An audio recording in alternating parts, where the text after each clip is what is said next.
A very good morning to you. Welcome back. You're now on the Entrepreneur Spotlight on the weekend show, where we have our Entrepreneur of the Week, Mrs. Olabisi Iremibo, standing by. But first, the business news headlines. The federal government exempts digital economy from 5% excise duty.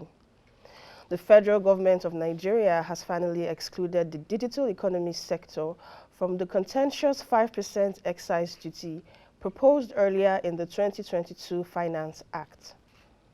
The proposal was earlier suspended pending the outcome of the recommendation of a Presidential Review Committee on the 5% excise duty on telecom equipment proposed by the Federal Ministry of Finance, Budget and National Planning.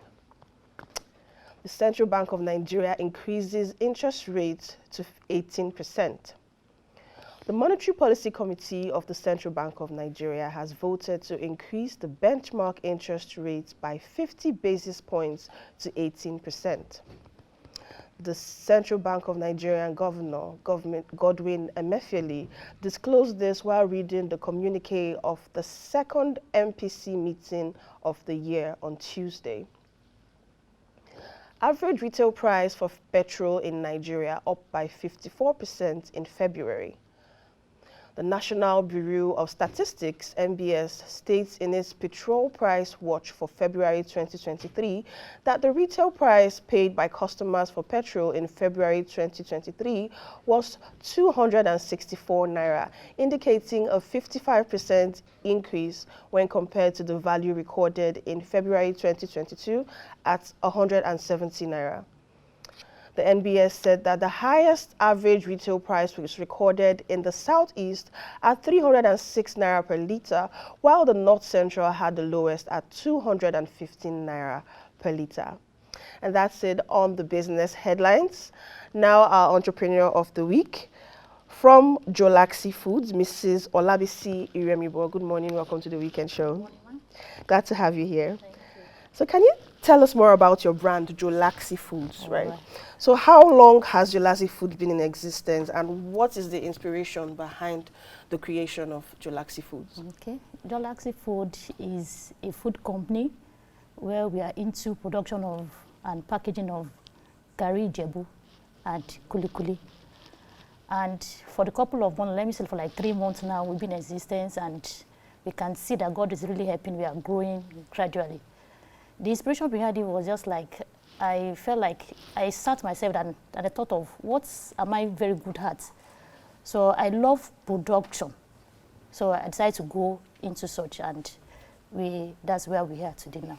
Amazing. So it's a new business that's Yes. just growing, Yes. just started now. Yes. So seeing as your business, your brand is just coming out into the market, what is the unique quality of your products that make it stand out from other locally sourced ingredients that we have in the market?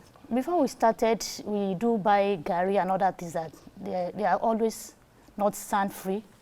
But when we started, our own was very neatly packed. The packaging was unique, and also there's no sand. It's sand-free, and it's very neat. So it paves the way for us in the market because we are very unique. Amazing. So the hygienic conditions and the cleanliness of your product is what makes it different from all the other ones we have out there.